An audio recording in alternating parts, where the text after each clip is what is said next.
हुई है कि क्या हो जाएगा बाजारों के अंदर। तमाम ग्लोबल बाजार गिर रहे हैं, इंडियन बाजारों पे भी दबाव काफ़ी देखने को मिल रहा है। वैसे वक्त में ये समझना ज़रूरी है कि ये गिरावट आखिर कहाँ तक, और जो गिरावट है उसमें आपको क्या करना है। क्या आपको परेशान रहना है बहुत ज़्यादा, या आपको कुछ उसके अंदर भी मौके तलाशने हैं? किन चीज़ों पर फोकस रखना है अपना, ताकि आपको बहुत ज़्यादा डर ना लगे बाजार से और आप बाहर ना हो जाएं बाजार से। कई बार गिरावट जो है वो लोगों को बाजार से बाहर कर देती है, और इसीलिए हम ऐसी सीरीज में बात करते हैं मार्केट के उन मेहमानों से जिन्होंने दशकों तक बाजार को देखा है, और उसे देखा है इस तरह से भी कि कई गिरावट, कई उतार चढ़ाव उन्होंने झेले हैं, देखे हैं, उसके थ्रू नेविगेट उन्होंने तमाम जो है वो इन्वेस्टर्स को किया है।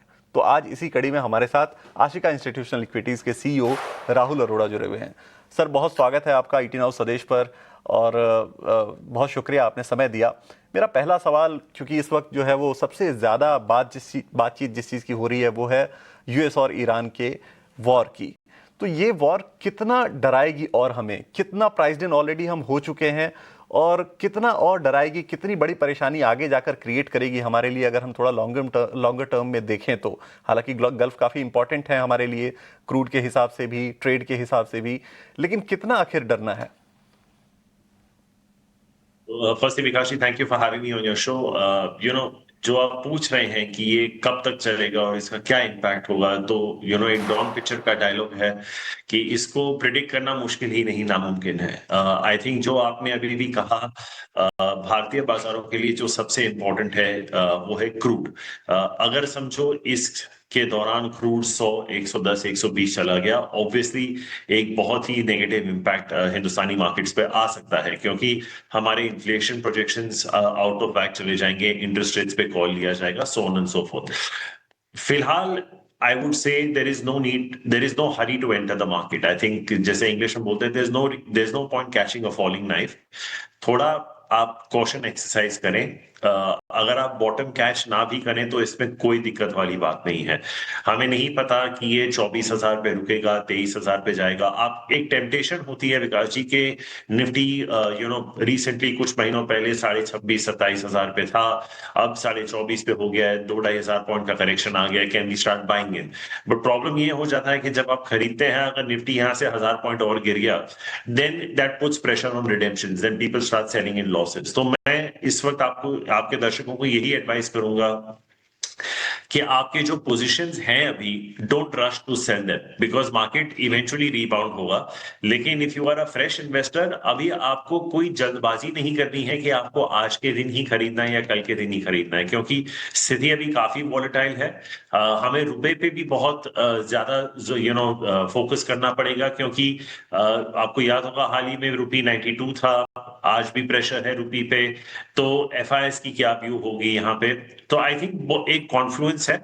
Obviously at times like these थोड़ा झुकाव गोल्ड और सिल्वर की तरफ ज्यादा जाएगा।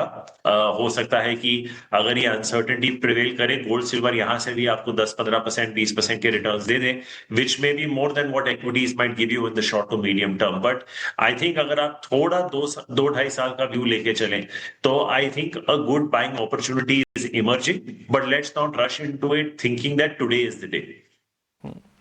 बिल्कुल, आपको रश नहीं करना है कि हाँ आज ही गिरावट है, आज ही खरीदना है। सर, जब ओवरऑल गिरावट की बात हो रही है तो सबसे ज़्यादा जो है वो ट्रिगर निश्चित तौर पे जियोपॉलिटिकल रिस्क का आ रहा है, उसकी वजह से गिरावट हो रही है।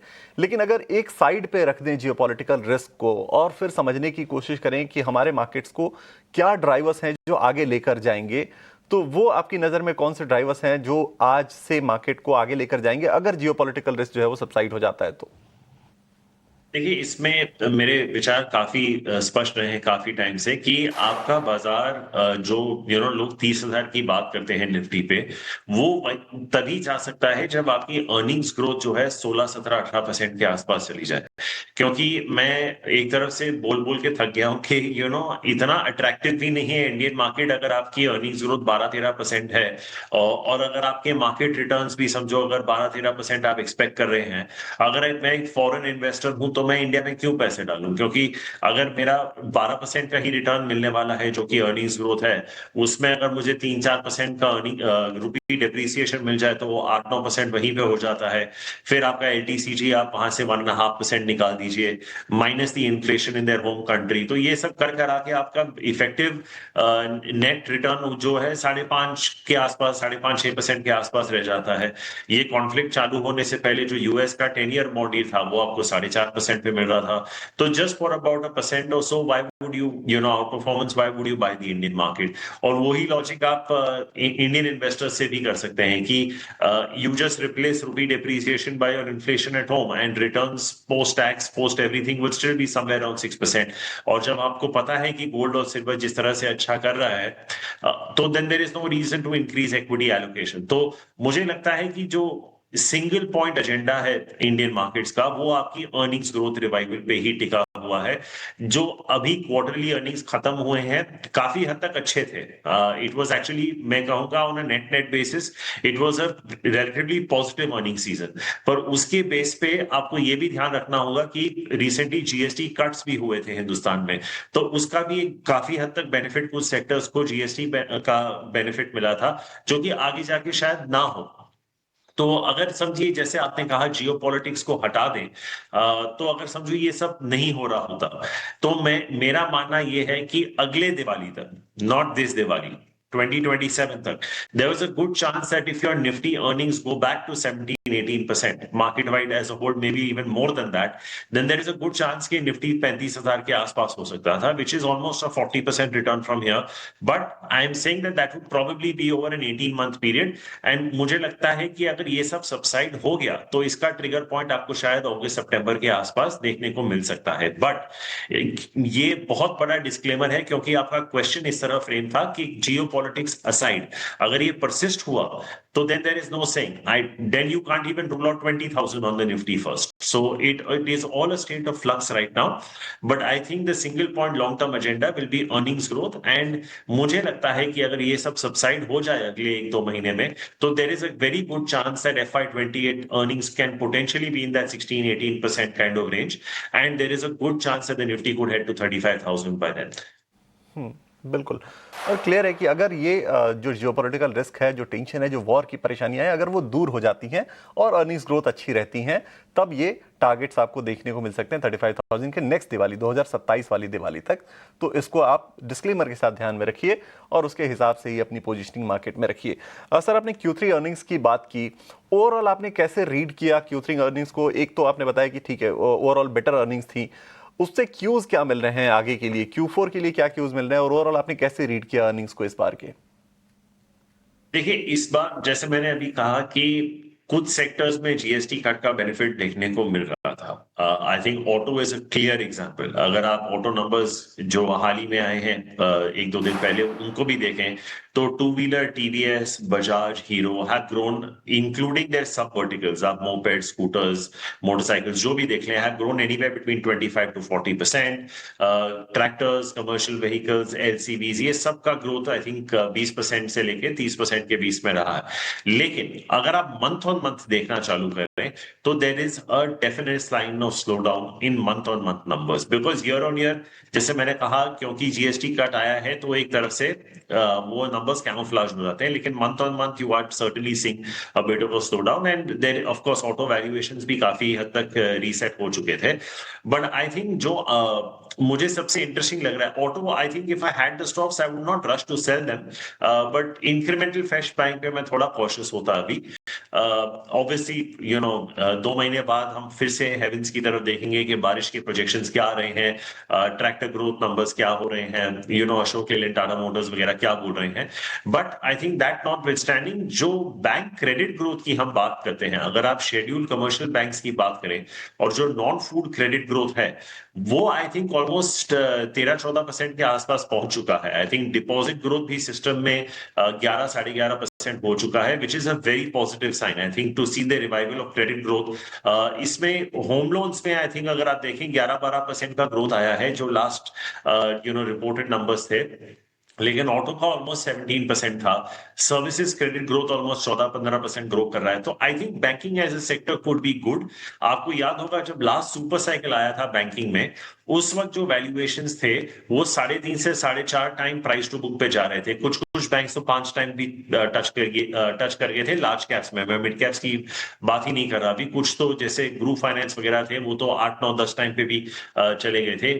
बट ऑफ कोर्स वो एनबीएफसी वगैरह की भी मैं इसमें ऐड कर रहा हूँ। लेकिन अगर आप कोर बैंक्स को आज देख लें, जैसे आप एचडीएफसी, आईसीआईसीआई, कोटक, एक्सिस वगैरह को देख लें, Axis obviously will be the least expensive of this lot, but पहले 3 को अगर आप देख लें तो they will be broadly between that 2.4 2.5 to about 2.8 2.9 के बीच में। ऑफ कोर्स ये करेक्शन में थोड़ा कम हो चुके होंगे, but I think for that kind of growth over the next 2 years अगर आपका एनआई और प्रॉफिट ग्रोथ 15% के आसपास पहुंच गया, 14-15% पे, तो I think banking could be a great sector to be buying into.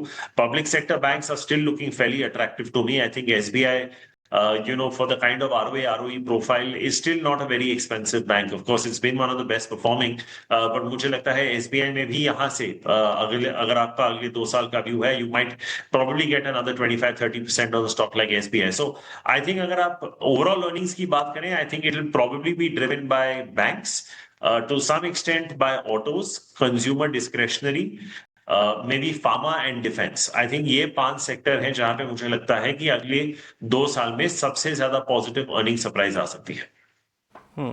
बिल्कुल।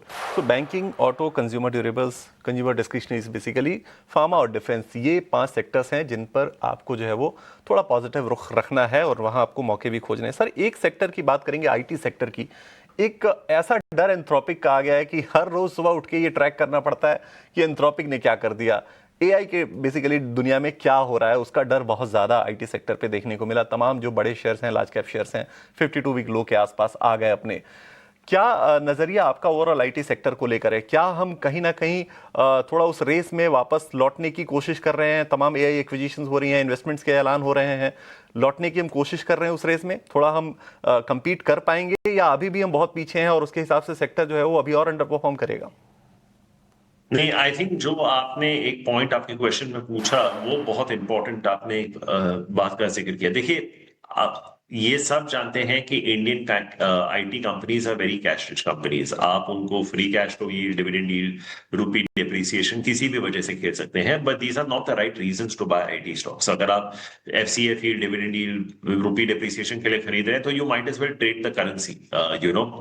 मेरा ये मानना है कि instead of having such high cash balances in slightly depressed ROEs on a relative basis, not absolute basis, I think these companies will buy growth. और अगर वो growth को buy करें, you may be surprised to see the kind of returns IT stocks can give you. ये नहीं है कि TCS, Infosys, Wipro, HCL Tech have to reskill their employees और उनको AI की ट्रेनिंग वगैरह देना है, या जो भी दुनिया में चेंजेस आ रहे हैं आईटी सेक्टर में, इतना ज्यादा कैश बैलेंस है that they can just go and buy that talent. I think आज इतने सारे कंपनीज हैं जो हम सुनते हैं यूएस और ग्लोबली, जो 15 से 30 साल के बच्चे डेवलप कर रहे हैं एप्स, इंटरफेसेस वगैरह, ये आप लिटरली खरीद सकते हैं और आपके पास इतना कैश बैलेंस है कि आप it will not make a very meaningful dent to your overall cash balances. अगर आप बड़ा एक्विजिशन कर ले तो it's all right. I think that is probably the phase Indian IT companies are going to go into over the next 2-3 years, के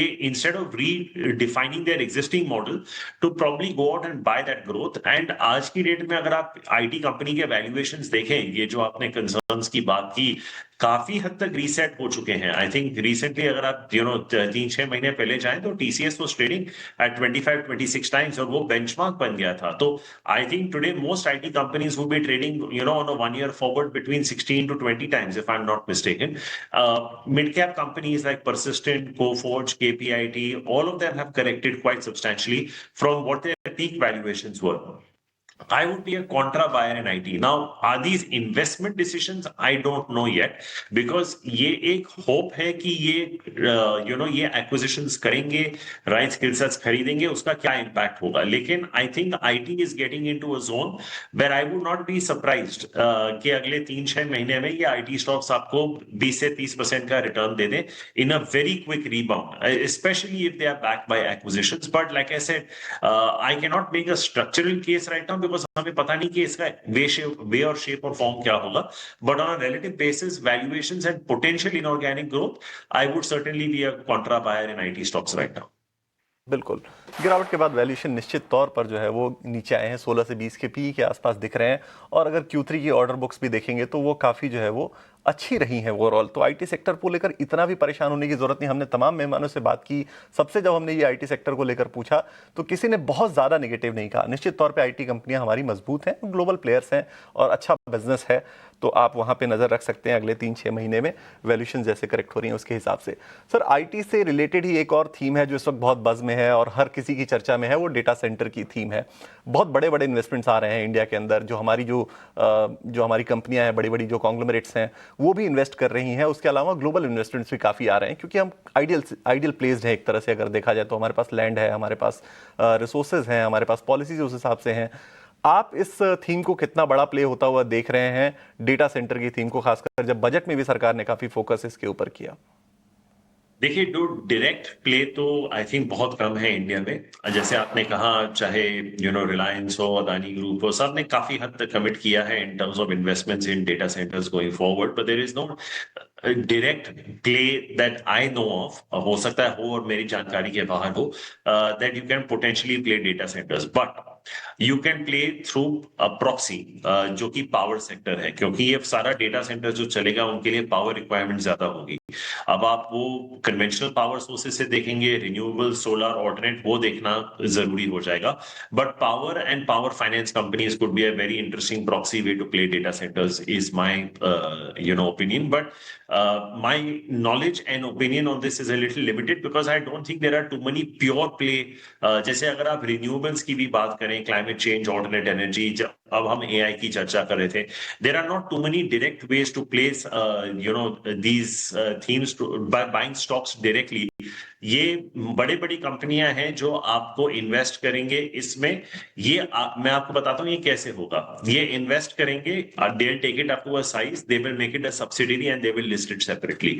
तो ये हम बात कर रहे हैं 3-5 साल का एक विजन के बारे में। So to talk about it today, saying where will I buy a company straight up for data centers? I'm not entirely sure, but as a proxy, like I said, क्योंकि इसमें पावर डिमांड बहुत ज्यादा लगने वाली है, power may not be a bad sector to be taking a bet on if you want to play an indirect route through to data centers. बिल्कुल, proxy place के तौर पे आप देख सकते हैं। और एक और कन्वर्सेशन हमने की थी जिसमें वायर एंड केबल का भी जिक्र एक हमारे मेहमान ने किया था कि आप उसको प्रॉक्सी प्ले के तौर पे देख सकते हैं डेटा सेंटर के। चलिए, इस वक्त एक और सवाल जो सबसे बड़ा ही एकदम मौजूद सा सवाल है, वो ये कि ठीक है, तमाम लोग ये कह रहे हैं कि इस वक्त हमें इन्वेस्टेड रहना चाहिए, एसआईपीज बंद नहीं करनी चाहिए, लेकिन जब पोर्टफोलियो को लाल निशान में देखते हैं तो डर तो लगता ही है कि क्या करें, इस वक्त करना क्या चाहिए, एलोकेशन क्या रखनी चाहिए। तो राहुल सर, क्योंकि बहुत लंबे समय से मार्केट को देख रहे हैं और इक्विटीज़ को काफ़ी बड़े फंड को मैनेज भी कर रहे हैं, सर एक सवाल आपसे एलोकेशन के ऊपर रखना चाहूँगा कि इस वक्त इक्विटी, डेट, और क्योंकि कैश भी रखना पड़ेगा निश्चित तौर पे, ये और गिरावट आएगी तो फिर वहाँ पे खरीदारी का मौका हमारे लिए रहे, तो क्या एलोकेशन रखना चाहिए ओवरऑल इस वक्त? देखिए, this depends on a lot of things. Are you single? Are you married? Do you have children? What age profile do you have? आपको पैसे किसके लिए चाहिए हैं? तो ये बहुत सारी, जब आप वेल्थ एलोकेशन की बात कर रहे हैं तो ये बहुत इंपॉर्टेंट हो जाता है। But let's take the case of an average से 27-28 year old boy or girl who is not married, no children as such. I would still say कि आपका maybe 65% should still be in equities, is the way I would look at it. I think you can have a 20% exposure to gold and silver. That would take it up to about 85%. And the balance 15% are fixed income real estate. And within real estate, I would be more bullish on commercial real estate as opposed to residential. That's probably the way I would break it down for somebody who is, say, a 27-28 year old single individual, salaried employee with no responsibilities as such. Obviously, जैसे मैंने कहा कि the game changes if you are married and you have children and where you are in your cycle. But even then, I would say कि India की story मुझे इतनी अच्छी तो लगती है कि मैं at any point in time 50% allocation towards equities तो बोल दूंगा।